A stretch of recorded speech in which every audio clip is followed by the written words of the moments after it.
Baik, Assalamualaikum warahmatullahi wabarakatuh. Selamat siang, bertemu lagi kita di pertemuan ketiga. Hari ini kita akan bahas tentang teori psikodinamika atau sering disebut juga sebagai psikoanalisa. Nah, di sini kita akan bahas tentang devil, malaikat, dan juga ego. Jadi ada id, ego, dan superego. Id identik dengan setan, superego identik sama malaikat, dan ego dialah yang ambil keputusan. Oke, lanjut. Jadi, teori psikodinamika ini dikembangkan oleh Sigmund Freud. Jadi, dialah tokoh dari psikodinamika. Nah, dalam perkembangan teorinya, psikodinamika ini menjadi dasar bagi pekerja sosial tradisional dan bahkan sampai sekarang bagi pekerja sosial modern. Nah, teori ini memiliki asumsi bahwa perilaku berasal dari gerakan dan interaksi dalam pikiran orang. Perspektif psikodinamik merupakan bagian dari aliran individualis reformis yang memiliki fokus terhadap perubahan sosial. Ingat, sudah kita bahas minggu lalu. Terus secara umum, kegunaan teori psikodinamika ini dalam praktek pekerja sosial ada 3. Yang pertama, untuk memahami proses-proses intrapsikis maupun pemahaman internal. Jadi dengan kita paham dan kita tahu teori psikodinamika, ini sangat membantu kita memahami kejiwaan yang ada dalam diri seseorang. Tentang jiwa-jiwa seseorang, tentang psikologisnya lah. Terus yang kedua, untuk memahami kemampuan adaptasi klien, kita motivasi klien, serta relasi interpersonal yang dapat dibangun oleh klien. Kemudian yang ketiga, untuk melakukan asesmen atau kita dapat menggunakan teori ini menggali masalah klien dan kekuatan yang dia miliki. Kemudian, dari teori psikodinamika ini, kemudian dia berkembang menjadi teori yang lebih modern, yang disebut dengan psikoanalisis. Nah, psikoanalisis ini merupakan teori yang berkonsentrasi pada bagian individu dan dapat berinteraksi dengan dunia sekitarnya, yang lebih mengarah pada hubungan sosialnya daripada hubungan secara biologis.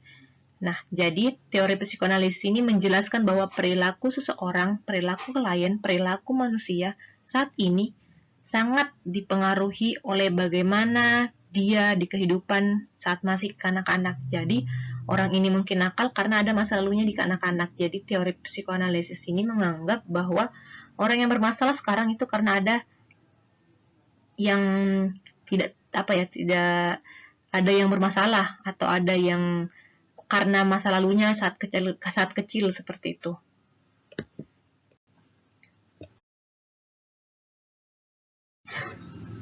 Kemudian di dalam teori psikoanalisa sendiri, di sini ada 3 hal penting dalam perkembangan kepribadian manusia. Ada id yang tadi identik sama jahat, kemudian ego, dia yang memilih, menentukan, super ego ini identik sama malaikat ya. Terus ketiga hal ini terdapat dalam alam bawah sadar seseorang dan mempengaruhi besar bagi kehidupan manusia. Jadi, ego super ego ini secara tidak langsung inilah yang sering berkonflik di diri kita sebagai manusia. Jadi kita akan ke arah mana nih, super ego atau ke arah id. Nah, disinilah dia saling bergening atau saling tawar-menawar. Dan ego lah yang menentukan. Nah, id sendiri merupakan struktur paling mendasar dalam kepribadian yang menjadikan sumber energi. Jadi, id selalu mementingkan kepuasan dan kesenangan tanpa mempertimbangkan hal-hal lainnya. Jadi, id ini dia dibilanglah egois lah, dia yang penting senang, yang penting dia puas, dia lakukan. Jadi saat kalian memutuskan hal-hal yang tanpa memikirkan akibatnya, berarti kalian lebih mementingkan id. Nah, kalau ego sendiri merupakan struktur kepribadian yang mengontrol kesadaran, berfungsi menjadi pengontrol pemuasan id, sebagai penengah dia antara id dan super ego, antara yang jahat sama yang baik. Nah, dalam menentukan keputusan, jadi egolah yang menentukan keputusan dia di tengah-tengah. Hanya egolah yang menjembatani antara alam bawah sadar dan alam sadar. Kemudian yang kalau super ego, dia merupakan nilai atau moral, memberikan batasan baik dan buruk, serta merefleksikan nilai-nilai sosial dan menyadarkan individu. Jadi malaikatlah yang kayak mengingatkan, hey janganlah contoh, jangan minum-minum begitu. Jangan pacari klienmu, tidak profesional seperti itu. Nah, ini super ego ini adalah malaikat yang mengingatkan bahwa ada nilai-nilai atau moral yang harus kita ingat atau terapkan begitu. Sedangkan kalau dia egois, dia bilang terserah, yang penting saya puas, yang penting saya senang, seperti itu. Nah, disinilah ego yang akan mengontrol atau memutuskan dia akan kemana atau memutuskan. Nah, setelah ini akan ada video yang kalian tonton yang menjelaskan tentang ketiga ini. Menurut saya video ini agak lebih mudah dipahami, silahkan dinonton. Yang pertama kita bahas adalah teori psikoanalisis klasik Sigmund Freud. Jadi Sigmund Freud ini lahir pada tanggal 6 Mei tahun 1956 di kota Moravia. Dan pada tahun 1881, Freud lulus sebagai seorang dokter yang ahli dalam bidang neurologi. Freud ini dikenal sebagai bapak psikoanalisa, dan Freud ini meninggal pada tanggal 23 September 1939 di London. Jadi Sigmund Freud ini adalah pendiri aliran psikoanalisa. Dalam psikologi, psikoanalisa tuh sudah terkenal banget. Banyak teori-teori dari tokoh-tokoh psikoanalisa yang mengacu pada Freud, baik ada yang pro maupun yang kontra. Nah, apa aja sih dasar-dasar teori psikoanalisisnya Sigmund Freud? Yang pertama, Freud berpendapat bahwa ketidaksadaran amat berpengaruh terhadap perilaku. Yang kedua, Freud menyatakan bahwa pengalaman masa kecil sangat menentukan atau berpengaruh terhadap kepribadian masa dewasa.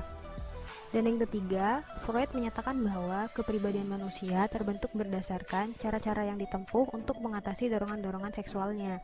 Nah, jadi dalam teorinya, Freud itu mengaitkan kepribadian seseorang dengan pengalaman masa kecilnya tentang seksualitas. Nah, dalam teorinya, Sigmund Freud membagi struktur kepribadian menjadi 3, yaitu id, ego, dan superego. Nah, oke, langsung aja kita bahas yang pertama, id atau is dalam bahasa Jermannya. Artinya adalah S, merupakan sistem kepribadian yang muncul sejak lahir. Id itu isinya apa? Nah, di dalamnya ada insting, impuls, dan drive. Beroperasi di daerah unconscious atau alam bawah sadar. Dan biasanya bekerja berdasarkan prinsip kenikmatan atau pleasure principle, berusaha mendapatkan kenikmatan dan menghindari rasa sakit. Prinsip kenikmatan ini bekerja dengan 2 cara, yaitu refleks dan primary process. Contoh refleks itu seperti kedipan mata, menggaruk saat gatal, menguncak mata saat kelilipan. Jadi itu tiba-tiba aja dan gak ada kepikiran. Lalu proses primer adalah proses membayangkan atau aktivitas membayangkan untuk mengurangi tegangan. Membayangkan sesuatu ini dinamakan wish fulfillment, misalnya membayangkan suatu objek atau membayangkan menjadi kaya, dan lain sebagainya. Aktivitasnya ya seperti mimpi, lamunan, dan halusinasi psikotik. Jadi tuh nggak mampu untuk membedakan mana yang benar dan mana yang salah. Jadi prinsipnya tuh nggak tahu moral. Karena dia nggak bermoral, makanya dia membutuhkan ego atau rasionalitas. Misalnya kita hidup di lingkungan yang pacaran itu dilarang. Itu menginginkan saat pacaran kita melakukan kegiatan misalnya pegangan tangan, pelukan, dan lain sebagainya. Misalnya seperti itu. Nah, itu dia nggak tahu moral. Dia pengennya pegangan tangan, pelukan, dan lain sebagainya. Makanya dia butuh rasionalitas. Kira-kira ini pantas nggak kalau misalnya pelukan, gandengan di depan banyak orang? Kira-kira itu bermoral nggak? Maka muncullah ego. Ego menimbang, ini sebenarnya boleh nggak sih? Ini sebenarnya melanggar nggak sih? Ini sebenarnya banyak resikonya nggak sih? Jadi seperti itu. Oke, kita lanjut ke ego atau das ich. Ego itu adalah rasionalitas. Di sini, ego mampu memahami realita yang ada. Makanya namanya prinsip reality atau reality principle. Jadi kerjanya berdasarkan realita yang ada. Disinilah secondary proses itu terjadi. Jadi udah lewat primary proses dari itu tadi. Secondary proses yaitu berpikir secara realistis. Nah, ego ini sebagai eksekutor. Jadi dia yang akan memilih apakah akan cenderung pada id atau cenderung pada superego. Tugas ego itu ada 2. Yang pertama, memilih stimulus atau insting yang prioritas. Mana yang perlu diprioritaskan terlebih dahulu. Yang kedua, baru menentukan kapan dan bagaimana kebutuhan itu dipuaskan. Jadi, kita nentuin, ini kapan bisa dipuaskan, atau gimana nih cara muasinnya. Apakah peluangnya dengan resiko yang minim, atau peluang resikonya banyak. Nah, itu ego yang nentuin, kapan dan bagaimana suatu insting dipuasin. Ego berusaha memenuhi kebutuhan id dengan prinsip kenikmatan, dan memenuhi kebutuhan moral manusia. gimana caranya prinsip kenikmatan itu seimbang dengan prinsip moral yang ada di masyarakat. Oke, kita lanjut ke superego atau das Über-Ich, yaitu prinsip moral. Nah, di sini kerjanya ya berdasarkan prinsip moral. Dari mana moral tersebut? Ya, dari nilai-nilai yang ada di lingkungan. Nilai-nilai ini akhirnya membentuk perilaku kita menjadi conscience atau ego ideal. Ego ideal itu cenderung menjadikan individu sebagai sosok yang ideal di masyarakat. Kalau conscience, yaitu dia akan menghukum dirinya jika melanggar hukum-hukum moral yang ada. Jadi di hati nuraninya tuh dia merasa melanggar moral dan gak baik dilakukan. Konsepnya superego, dia tetap irasional dan akhirnya menghambat it. Jadi dia menghambat kenikmatan-kenikmatan yang ada. Jadinya nanti it versus superego, yang mana ego jadi eksekutor. Oke, kita lanjut. Nah, jadi setelah tadi kita bahas tentang ketiga struktur kepribadian, yaitu id, ego, dan superego. Nah, saat ketiga ini tidak berjalan atau tidak bekerja sama dan tidak harmonis, akan muncullah sebuah konflik intrapsikis yang dapat menimbulkan kecemasan. Karena akhirnya setelah kita melakukan atau kita lebih ke it sekali, mementingkan kepuasan atau kesenangan, akhirnya kita bisa ada kata menyesal dan kita cemas seperti itu. Jadi kenapa teori psikoanalisis ini perlu dipahami seorang Paxos? Karena akan menimbulkan kecemasan, dan kecemasan inilah yang akan diatasi atau diintervensi oleh seorang pekerja sosial. Nah, dalam rangka memenuhi kebutuhan it yang tadi kesenangan dan juga tentang kepuasan, seringkali terjadi konflik yang dapat menimbulkan kecemasan. Nah, kecemasan ini dibagi menjadi 3. Ada kecemasan neurotik, ada realistik, sama yang moral. Kalau kecemasan neurotik ini, kecemasan bersumber dari it, kesenangan tadi, atau perasaan takut bahwa insting-insting akan terlepas dan menyebabkan individu akan melakukan sesuatu yang mendatangkan hukuman. Seperti orang yang patah hati ditinggal kekasih. Jadi karena dia dia mementingkan kesenangan dan kepuasan berpacaran, akhirnya dia terkenalah hukuman, yaitu patah hati begitu. Jadi kecemasannya dia akan berpikir, kalau saya lakukan atau saya lebih fokus ke kesenangan atau kepuasan, pasti akan ada yang terjadi atau ada akibatnya begitu, atau ada karmanya. Itulah akhirnya menimbulkan kecemasan ke klien. Nah, yang kedua ada kecemasan realistik. Kecemasan realistik ini merupakan ketakutan terhadap ancaman bahaya dunia luar.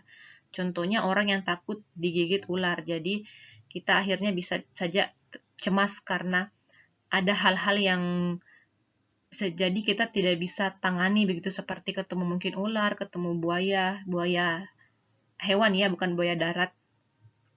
Kemudian ada namanya kecemasan moral. Nah, kecemasan ini bisa disebut sebagai kecemasan kata hati. Seseorang yang mengembangkan kata hati dengan baik cenderung merasa bersalah ketika ia melakukan sesuatu yang bertentangan dengan kode moral. Jadi contohnya, orang yang merasa berdosa karena berbohong dan juga mencuri. Jadi kecemasannya ini muncul karena dia melakukan tindakan yang tidak bermoral seperti mencuri, berbohong. Jadi dia akhirnya cemas karena merasa tidak enak telah mencuri atau merasa berbohong. Jadi ada 3 kecemasan yang timbul. Kemudian di teori psikoanalisis sendiri ada namanya tahap perkembangan psikoseksual, selain tadi ada struktur kepribadian. Nah, di sini menurut Freud itu ada namanya tahap oral, yaitu usia antara 0 sampai 1 tahun. Jadi bayi merasakan kenikmatan pada daerah mulut, mengunyah, menggigit, menghisap adalah sumber utama kenikmatan. Jadi saat ada tahap ini, oral ini, yang masih bayi lah, dia akan sering kalau kita istilahnya comi begitu, yang tangan dimasukkan di mulut begitu, atau dia mendot istilahnya. Nah, saat usia 0-1 tahun ini, sumber kenikmatannya dari mengunyah tadi, menggigit dan juga menghisap. Sedangkan tahap anal ini 1-3 tahun, kenikmatan terbesar anak terdapat di sekitar lubang anus. Jadi rangsangan daerah anus ini berkaitan dengan kegiatan buang air besar. Jadi disinilah ada istilah yang toilet training. Jadi saat anak usia 1-3 tahun nantinya kalau kalian punya anak, ajarkanlah dia bagaimana caranya dia training toilet atau bagaimana caranya anak ini bisa pup sendiri atau ke kamar mandi, tidak di pampers seperti itu.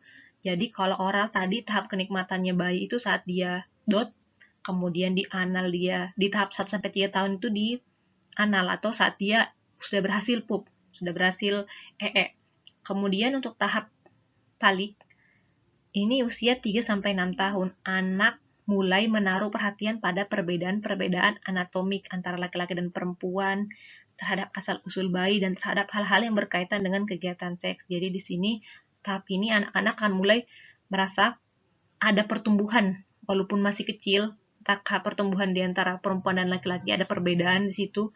Jadi dia akan mulai memainkanlah alat kelaminnya atau mungkin merasa atau memperhatikan hal-hal yang tumbuh itu. Kemudian di tahap latensi, ini usia 6-12 tahun, anak menekankan semua minat terhadap seks dan mengembangkan keterampilan sosial dan intelektual.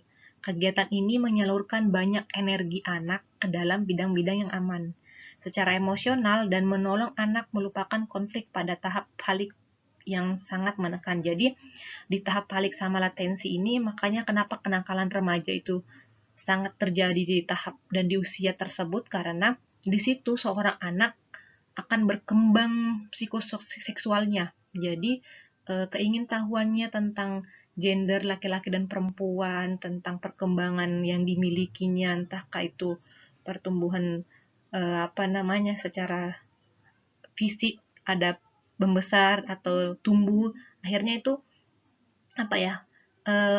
agar anak tidak terkonsentrasi ke situ, tidak akhirnya menjadikan bahwa pertumbuhan antara laki-laki dan perempuan itu sebagai kepuasan atau kenikmatan. Akhirnya anak-anak di usia ini perlu dikasih kegiatan-kegiatan positif agar teralihkanlah dia yang seharusnya seperti apa, jadi dia ke kegiatan positif seperti itu. Nah, kemudian tahap terakhir ada tahap genital usia 12 tahun sampai dewasa. Di sini dorongan-dorongan seks yang ada pada masa palik kembali berkembang setelah berada dalam keadaan tenang pada masa latensi.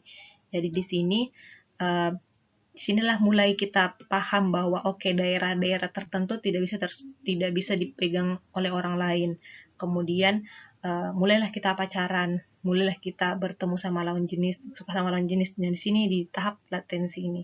Kenapa kita bahas tiba-tiba psikososial? Ternyata inilah yang dimaksud sama teori psikososial, bahwa teori psikososial ini akhirnya ternyata dapat menyebabkan masalah di kemudian hari kalau ciri-ciri perkembangan ini tidak sesuai. Apa itu? Ini dia. Menurut Sigmund Freud, bahwa usia lahir sampai dengan 1 tahun, yang tahap oral tadi, jadi dia fokus perasaan senangnya itu di mulut saat dia menyusui, dan juga atau di bibir. Nah, karakteristik perilakunya mencari stimulasi oral atau menghisap meski tidak lapar. Jadi dia akan pakai tangannya atau mungkin akan pakai dot atau mungkin menetek ke ibunya. Hasil yang tidak diharapkan adalah alkoholisme, merokok, menggigit kuku, tidak matang kepribadian menuntut. Jadi ternyata menurutnya Sigmund Freud, saat anak tidak terpuaskan di tahap oral ini, atau biasanya anak-anak ibu-ibu atau orang tua itu sering menarik tangannya anaknya saat dia lagi menghisap tangan atau tidak, dotnya harusnya 2 tahun atau menyusui itu harusnya 2 tahun, jadi dia persempitkan, dia kecilkan, kedepannya besarnya itu akan terjadi ini alkoholisme, dia akhirnya suka minum-minum atau dia merokok, menggigit kuku. Nah, ini adalah perilaku yang akhirnya dia lakukan saat dia besar, karena saat dia kecil itu tidak terpuaskan, tidak terselesaikan begitu. Jadi kenapa ada namanya tahap perkembangan yang harus kita pahami? Jadi kita harus tahu bahwa di usia ini anak itu fokusnya ke sini, kayak ini. Anak itu saat usia 1 tahun, dia fokusnya ke mulut. Jadi usahakan itu betul-betul dikasih neteknya itu 2 tahun. Kemudian kalau dia mau gigit tangannya, biarkan saja, jangan dilepas, karena disitulah tahap kepuasan dari usia tersebut. Jadi perlu kita puaskan agar tidak terjadi hal-hal yang tidak diharapkan seperti alkoholisme sama merokok ini. Karena kan merokok lewat mulut, minum itu juga dia minum lewat mulut, menggigit kuku juga lewat mulut. Ini adalah hal-hal yang harusnya terpenuhi waktu kecil, tapi tidak, dan akhirnya pas saat dewasa dia mencari kepuasan itu. Nah, kemudian usia 1-3 tahun yang tahap anal ini, fokus perasaan senangnya di rektum atau di bagian pantat. Nah, karakteristik perilaku ini menikmati saat mengeluarkan dan menahan feses. Jadi, menurutnya Freud itu bahwa tahap-tahap ini anak-anak itu suka dia kalau dia sudah dia merasa kayak lega. Kemudian dia juga suka kalau dia suka tahan-tahan nya. Nah, hasil yang tidak diharapkan kalau kita tidak melatih dia mengeluarkan nya adalah kepribadiannya akan menantang. Dia cepat bosan, kemudian takut dimarahi. Jadi inilah perilaku-perilaku yang akan terjadi saat dia dewasa kalau tahap analnya tidak terpenuhi saat dia usia 1-3 tahun. Kemudian untuk tahap talik di usia 3-5 tahun, fokus perasaan senangnya itu di genital. Jadi dia tertarik antara gen itu kayak lawan jenis begitu. Jatuh cinta pada orang tua dengan jenis kelamin yang berbeda. Jadi dia mulai kayak tahap-tahap anak kecil tahu bahwa dia lebih sayang ke ibunya begitu. Kalau anak laki-laki, biasanya anak perempuan lebih sayang ke ayahnya. Nah, di sini hasil yang tidak diharapkan kalau ini tidak terpenuhi, kita tidak kasih tahu bahwa bentuk sayang itu yaitu problem seksual, yaitu homoseksual atau lesbian. Di sini ketidakmampuan menangani kompetisi pada orang tua. Jadi sebenarnya kenapa bapak-bapak itu tidak terlalu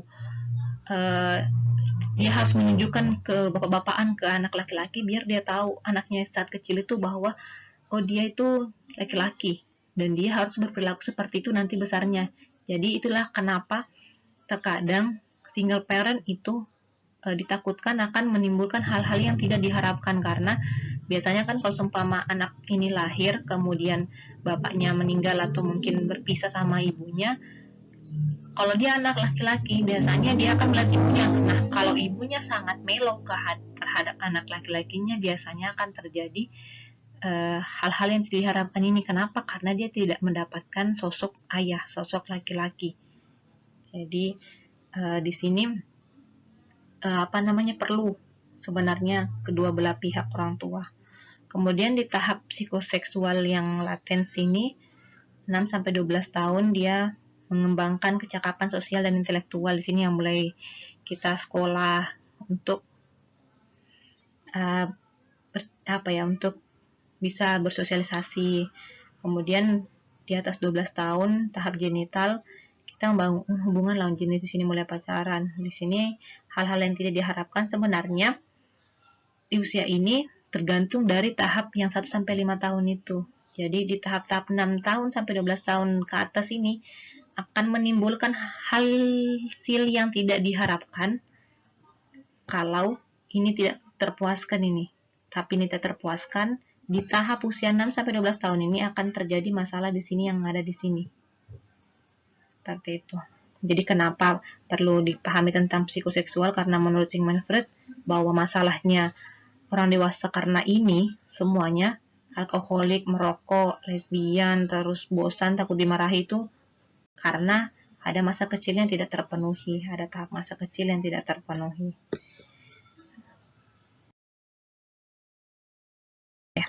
Nah, ini untuk seorang konselor atau seorang pekerja sosial, akhirnya karena ada masalah tadi itu yang id ego, super ego itu yang menimbulkan kecemasan atau menimbulkan masalah tadi di tahap perkembangan, akhirnya seorang peksos itu harus mampu mengasumsikan pribadi yang sehat. Perilaku adaptif dengan keadaan lingkungan ego berperan secara optimal. Jadi kita harus paham dulu nih, ada pribadi yang sehat, ada pribadi yang bermasalah. Apa itu pribadi yang sehat? Itu perilaku yang adaptif dengan keadaan lingkungan. Jadi dia sesuai dengan lingkungan, sesuai dengan nilai-nilai yang ada. Nah, ego berperan secara optimal di sini. Jadi ego berperan sangat besar. Kenapa? Karena dia harus bijak menentukan bahwa tidak boleh dia boleh menentukan kepuasan dan kesenangan sesuai dengan maunya tapi tidak berlebihan karena ada nilai moral di superego yang harus dia tanamkan juga. Jadi ego di sini sangat berperan secara optimal. Jadi dia masih menjadi pribadi yang sehat karena dia mampu mengetahui bahwa ada batasan di dalam mengambil keputusan. Sedangkan Pexos juga harus paham bahwa ada pribadi yang bermasalah. Seperti apa itu? Dinamika yang tidak efektif. Di sini egonya gagal menjalankan fungsinya. Jadi ego gagal mengaitkan antara kepuasan dan kesenangan yang diinginkan dengan nilai moral yang ada di masyarakat. Sehingga dia menjadi bermasalah. Contohnya tadi di video bahwa tahapnya kita suka sama laki-laki, berpacaran, karena egonya mau bersenang-senang dan mengabaikan nilai moral bahwa tidak boleh kita berhubungan sebelum menikah. Nah, contohnya. Akhirnya ini menjadi masalah pribadi yang bermasalah karena egonya gagal mengambil nilai moral yang ada di masyarakat dan mementingkan kepuasan dan kesenangan. Kemudian asumsi pribadi yang bermasalah kalau belajar kurang tepat dari masa lalu, ya kayak tadi ada tahap-tahap yang harus terpenuhi saat kita kecil, ternyata orang tua atau mungkin kita kurang menjalankan atau kurang belajar di tahap tersebut, akhirnya kita menjadi bermasalah. Terkata di merokok, kalau anal kita kalau mulut kita tidak terpuaskan waktu usia dini. Kemudian konflik antara ego dan superego yang menimbulkan kecemasan. Nah, ini tadi akhirnya menimbulkan kecemasan, baik kecemasan moral maupun kecemasan neurotik. Kemudian ada konflik kateksis dan anti kateksis. Jadi semakin tinggi konflik keduanya, semakin tinggi pula tingkat kecemasan. Jadi ini tingkat kecemasan yang betul-betul tinggi atau berlebihan akhirnya mengganggu aktivitas seorang klien dalam bersosial. Jadi bisa jadi dia cemas yang berlebihan dan itu mengganggu. Itu di sini maksudnya konflik kateksis itu.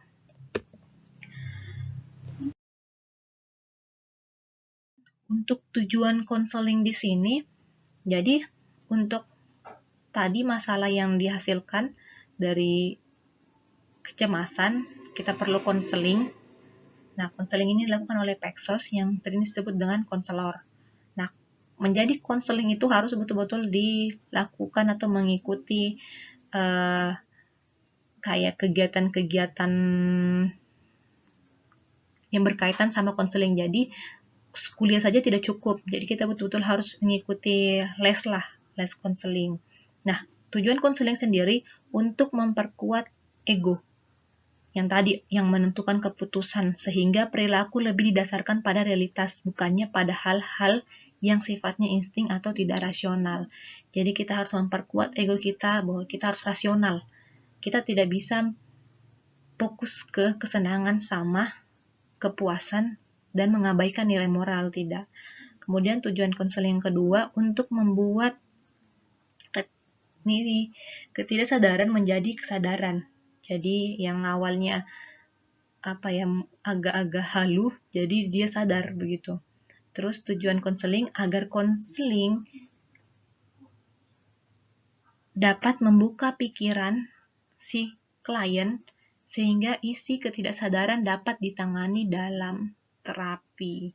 Jadi di konseling di sini dia lebih ke mikro sekali. Di sini sudah penggunaan terapi-terapi dan terapi-terapi ini tidak bisa digunakan sama orang-orang yang tidak punya pengetahuan dan juga pengalaman.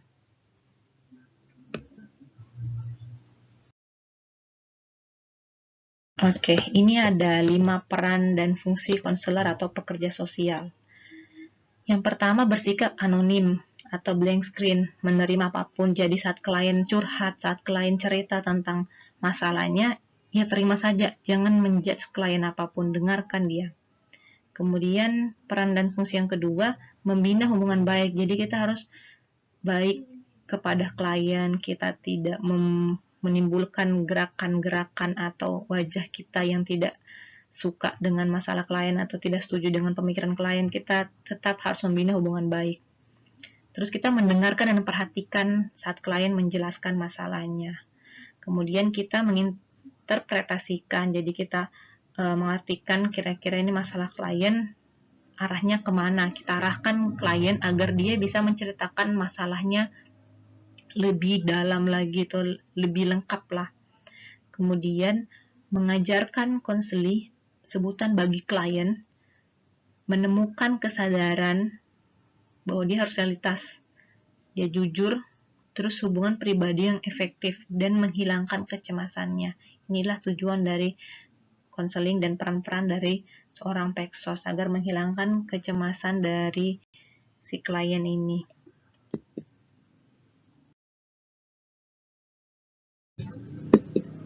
Nah, untuk tahap konseling sendiri di sini, yang pertama terapi dimulai dengan pembicaraan awal sampai ke pelepasan emosi. Jadi di sini si Peksos ini atau si konselor ini akan membuat bagaimana caranya klien itu nyaman dan bisa terbuka cerita tanpa dia disembunyi-sembunyikan atau dia potong-potong ceritanya.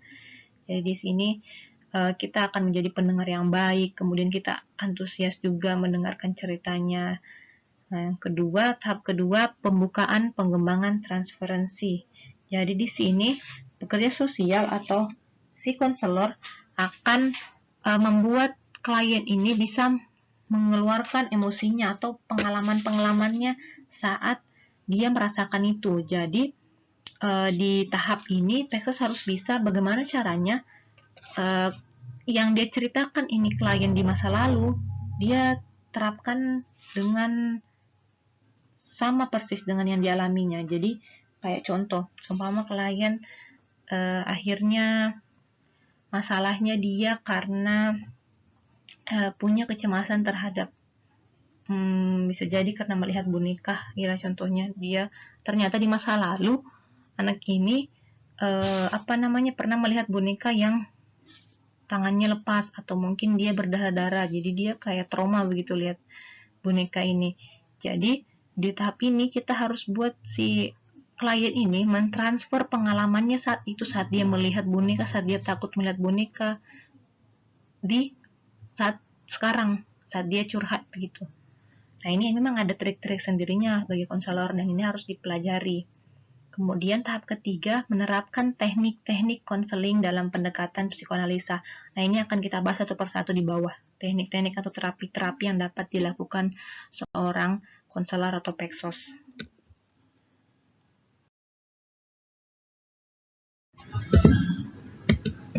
Nah, ini teknik spesifik dari konseling. Yang pertama ada teknik namanya teknik asosiasi bebas. Di sini konseling atau klien mengalami proses katarsis. Jadi di sini katarsis itu kayak pembebasan lah. Jadi kita buat si klien ini bisa menceritakan apapun yang dia mau cerita, apapun yang jadi masalahnya. Jadi dia akan membuka semuanya masalah-masalah klien. Jadi di sini dia akan katarsis, dia akan dibersihkan dari masalah-masalahnya, dia akan curhat semuanya yang dia tahan-tahan. Kemudian ada namanya analisis resistensi. Di sini penafsiran dan menyadari alasan-alasan yang dibalik retensinya. Itu retensi adalah bertahan. Jadi kira-kira dia bertahan dengan masalahnya, kecemasannya, konfliknya gara-gara apa. Jadi kita perlu analisis, kita dengar baik-baik. Sebenarnya ini masalah dari mana awalnya begitu. Terus kira-kira kenapa sampai sekarang masih terjadi. Jadi kita analisis kenapa bisa dia bertahan terhadap masalah itu. Kenapa tidak bisa move on lah dari masalahnya. Kemudian yang ketiga ada namanya teknik analisis mimpi.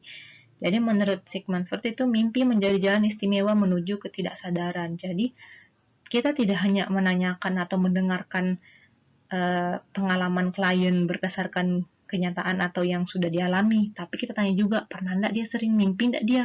Terus mimpinya seperti apa? Jadi bisa jadi mimpi juga menjadi salah satu alasan kenapa klien itu tetap bermasalah, atau masalah atau asesmen kita dapat dari mimpinya. Kita bisa tahu, oh ternyata klien ini suka mimpi ini, dan mimpi itu berkaitan sama masalahnya. Kemudian ada namanya analisis transferensi. Di sini menghadirkan lagi tokoh, bukan tokoh ya, tokoh penting masa lalu pada diri konselor. Jadi contohnya dia bermasalah sama ibunya atau bapaknya. Jadi kita atau Pexos konselor yang paham ini, yang sangat paham tentang teknik konseling, dia akan menghadirkan orang yang bermasalah sama klien ini atau orang yang dia sangat rindukan pada konselor. Jadi Pexos ini kayak contohnya kursi duduk. Jadi Pexos akan meminta bahwa anggap saya sebagai ibumu yang kau rindukan atau ayahmu yang kau sangat benci. Apa yang ingin kau katakan? Jadi konselor sebagai peran penggantilah terhadap tokoh-tokoh yang penting di masa lalu terhadap masalah klien. Kemudian teknik yang kelima, interpretasi dan analisis. Jadi prosedur dasar dalam menganalisis asosiasi bebas yang tadi juga mimpi-mimpi, resistensi, dan transferensi adalah melakukan interpretasi dan analisis dari cerita dan pengalaman konseli. Jadi kayak tadi kita tidak bisa hanya mendengarkan satu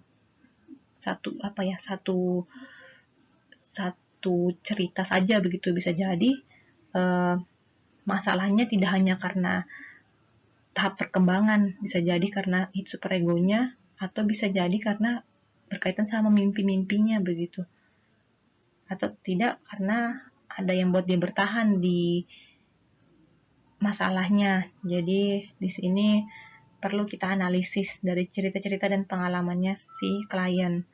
Kemudian ada namanya juga teknik hipnotis. Mungkin sering kalian dengar, ada mungkin yang pernah jadi korban. Jadi di sini teknik ini si klien dibawa ke alam bawah sadar. Nah ini tidak semua Pexos bisa melakukan hipnotis. Dia harus ikut kayak kelas hipnotis lah. Jadi dengan menghipnotis klien, nanti klien akan dibawa ke masa lalunya di saat dia bermasalah, kemudian dia akan menceritakan saat kejadian itu seperti apa, kemudian apa saja di sekitarnya, apa yang dia rasakan. Nah ini teknik-teknik ini digunakan untuk membuat masa lalunya di alam bawah sadar klien itu bisa sadar bahwa itu tidak apa-apa, itu bisa kita tangani begitu.